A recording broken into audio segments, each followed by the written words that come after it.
Hi everyone, welcome to Malaysia's Christmas and New Year Decoration Series 2.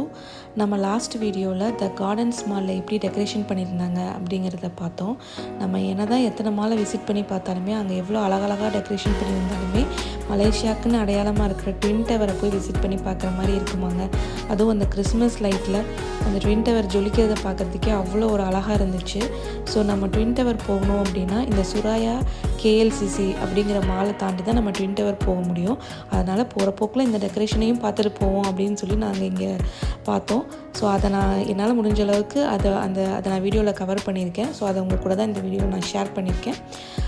இந்த மாலில் வந்துட்டு பார்த்திங்க அப்படின்னா இவங்களோட டெக்கரேஷன் வந்து கொஞ்சம் யூனிக்காக இருந்தது மற்ற மால்ஸை கம்பேர் பண்ணும்போது. ஏன்னா மேக்ஸிமம் எல்லாருமே கிறிஸ்மஸ் டெக்கரேஷன்ஸ் வந்து ரொம்ப கலர்ஃபுல்லாக பிளான் பண்ணியிருந்தாங்க. பட் ஆனால் இவங்க மட்டும் ஒரு ஸ்னோவை பேசிஸாக வச்சு ஒரு ஒயிட் கலர் தீமில் பண்ணியிருந்தாங்க. ஃபுல் அண்ட் ஃபுல் வெறும் ஒயிட் கலர் மட்டும்தான். அது கூட வந்து கான்ட்ராஸ்ட்டாக கோல்டன் கலர் யூஸ் பண்ணி இவங்க அதை டெக்கரேஷன் பண்ணியிருந்தாங்க. ஒயிட் கிறிஸ்மஸ் ட்ரீயில் அந்த கோல்டன் கலர் பால்ஸ் பார்க்குறதுக்கே அவ்வளோ ஒரு அழகாக இருந்துச்சு. ப்ளஸ் அதில் வந்து நிறைய லைட்ஸ் யூஸ் பண்ணி ஒரு ஸ்டார்ஸ் எல்லாம் எப்படி மின்னுமோ அதே மாதிரி ஒரு ஃபினிஷிங்கில் கொடுத்துருந்தாங்க. ப்ளஸ் இவங்க வந்து நிறையா சின்ன சின்ன ஈவெண்ட்ஸ் கூட பிளான் பண்ணியிருந்தாங்க. லைக் இந்த கோல்டன் குளோப் மாதிரி ஒன்று வச்சுருந்தாங்க. அதை ஃபுல் அண்ட் ஃபுல் லைட்லேயே கவர் பண்ணியிருந்தாங்க. அதை வந்து ஒரு ஃபோட்டோ சென்ட்ரிக் பிளேஸ் மாதிரி பண்ணியிருந்தாங்க. அது மட்டும் இல்லாமல் இவங்க வந்து அங்கே வர ஃபாரினர்ஸு இல்லாட்டி அங்கே வர கஸ்டமர்ஸ் அவங்க எல்லாத்துக்குமே வந்து ஒரு நியூ இயர்க்கான ஒரு ஸ்பெஷல் ஈவெண்ட்டாக ஒரு ஃபோட்டோ பூத் வச்சுருந்தாங்க. அது வந்து எப்படின்னா நம்ம ஃபோட்டோ எடுத்தோடனே இம்மீடியட்டாக அவங்க ஃபோட்டோ பிரிண்ட் பண்ணி தர மாதிரி வச்சுருந்தாங்க. நாங்கள் கூட 2 ஃபோட்டோ எடுத்தோம். அதை பிரிண்ட் பண்ணி கொடுத்துருந்தாங்க. அதை அவங்க ஃபுல் அண்ட் ஃபுல் ஃப்ரீயாக தான் பண்ணியிருந்தாங்க. அதுக்கப்புறம் பார்த்திங்க அப்படின்னா இதோட என்ட்ரன்ஸ்லேயே வந்து இந்த டெக்கரேஷன் ஸ்டார்ட் ஆகும்போது ஒரு மியூசிக் பாக்ஸ் வச்சுருந்தாங்க. அது கொஞ்சம் ஒரு ஜெயண்ட் மியூசிக் பாக்ஸ் மாதிரியே வச்சுருந்தாங்க. அதில் வந்து அதை அவங்க சும்மா ஒரு டெக்கரேஷன் ஐட்டமாக வைக்காமல் உண்மையான மியூசிக் வர மாதிரியே பண்ணியிருந்தாங்க. அதில் சின்ன பட்டன்ஸ் இருந்துச்சு.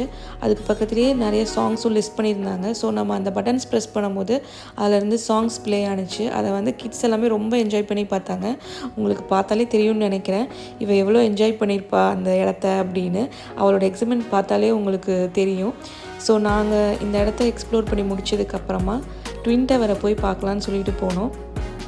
ஆனால் மலேசியாவோட டாலஸ்ட் கிறிஸ்மஸ் ட்ரீ பார்த்திங்க அப்படின்னா அது வந்து ட்வின் டவரோடக்கு முன்னாடி தான் ப்ளேஸ் பண்ணியிருந்தாங்க அந்த கிறிஸ்மஸ் ட்ரீயை.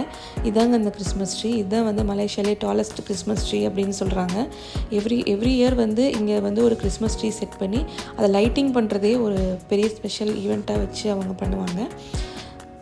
வரும்போது எங்களுக்கு இன்னொரு சர்ப்ரைஸ் இருந்துச்சு. அது வந்து என்ன அப்படின்னு பார்த்தீங்கன்னா ஸ்னோ வந்துச்சுங்க கேஎல்ல. என்னடா இந்த சீசனில் கேஎல்ல ஸ்னோவா அப்படின்னு பார்க்குறீங்களா? இது வந்து உண்மையான ஸ்னோ கிடையாது, ஒரு ஆர்டிஃபிஷியல் ஸ்னோ தான். இது வந்து ட்வின் டவருக்கு ஆப்போசிட்டில் இருக்கிற ஏகே அவென்யூ அப்படிங்கிற மாலில் வந்து இந்த ஈவெண்ட் வந்து அவங்க தினமுமே இந்த டிசம்பர் மந்த் ஃபுல்லுமே வந்துட்டு கிறிஸ்மஸ்க்காக நியூ இயர் வரைக்குமே இது பண்ணுறாங்க. ஸோ கிறிஸ்மஸ் அன்னைக்கும் நியூ இயர் ஈவினிங் அதாவது 31 ஜான்வரி அன்னைக்குமே வந்துட்டு அதிகமான ஸ்னோ இருக்கும் அப்படின்னு சொல்லியிருக்காங்க. விச் மீன்ஸ் அவங்களோட டைமிங்ஸ் அதிகப்படுத்துவாங்கன்னு நான் நினைக்கிறேன்.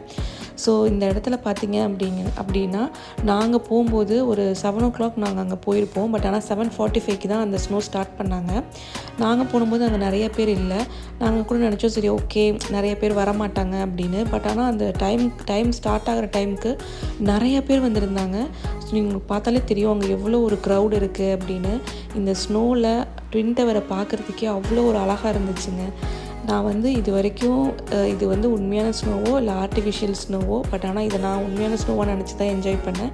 ஏன்னா இதுதான் நான் ஃபர்ஸ்ட் டைம் இந்த மாதிரி ஒரு ஸ்னோவில் இருக்கிறது. ஸோ இது எனக்கு ரொம்ப ஏன்னா இது வந்து அவ்வளோ ரியலிஸ்டிக்காக அவங்க உண்மையான ஸ்னோ மாதிரியே பண்ணியிருந்தாங்க. அங்கே வந்து கீழே பார்க்கிங்கில் வந்து கார் நிறுத்தி வச்சுருந்தாங்க. அந்த கார்லலாம் வந்து இந்த ஸ்னோ அப்படியே கீழே விழும்போது உண்மையாலுமே அது உண்மையான ஸ்னோ மாதிரி தான் இருந்துச்சு. ப்ளஸ் அங்கே கீழே இருந்த பிளான்ட்டு அதுலலாம் வந்துட்டு அப்படியே பனித்துளி மாதிரி அப்படியே விழுந்துருந்துச்சு. அந்த ஸ்னோ வந்து ஒரு 15 minutesல முடிச்சிட்டாங்க. கரெக்டாக 7:45க்கு ஸ்டார்ட் பண்ணாங்க. ஆனால் அது 8 o'clock முடிச்சிட்டாங்க. பட் ஆனால் அவங்க முடித்ததுக்கப்புறமும் அந்த கீழே இருக்கிற இதெல்லாம் பார்க்குறதுக்கு ரொம்பவே அழகாக இருந்துச்சு. அவங்க ஃபஸ்ட்டு ஸ்டார்ட் பண்ணும்போது அந்த ஸ்னோ வந்து ஒரு 3 to 4 மினிட்ஸ் கீழே வரவே இல்லை. நான் கூட கீழே வராதோ அப்படின்னு நினச்சேன். பட் ஆனால் நேரமாக அது கீழே வர அவ்வளோ ஒரு சூப்பராக இருந்துச்சு. இது உங்களுக்கு வீடியோவில் பார்த்தா தெரியும்னு நினைக்கிறேன்.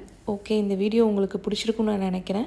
ஸோ இதே மாதிரி நெக்ஸ்ட்டு நான் எந்த மாலுக்கு போகிறேன், அங்கே எப்படி டெக்கரேஷன் பண்ணியிருந்தாங்க, இல்லை வேறு ஏதாவது ஒரு ஈவெண்ட்டை நான் கேப்சர் பண்ணி உங்கள் கூட ஷேர் பண்ணுறேன். தேங்க்யூ ஃபார் வாட்சிங்.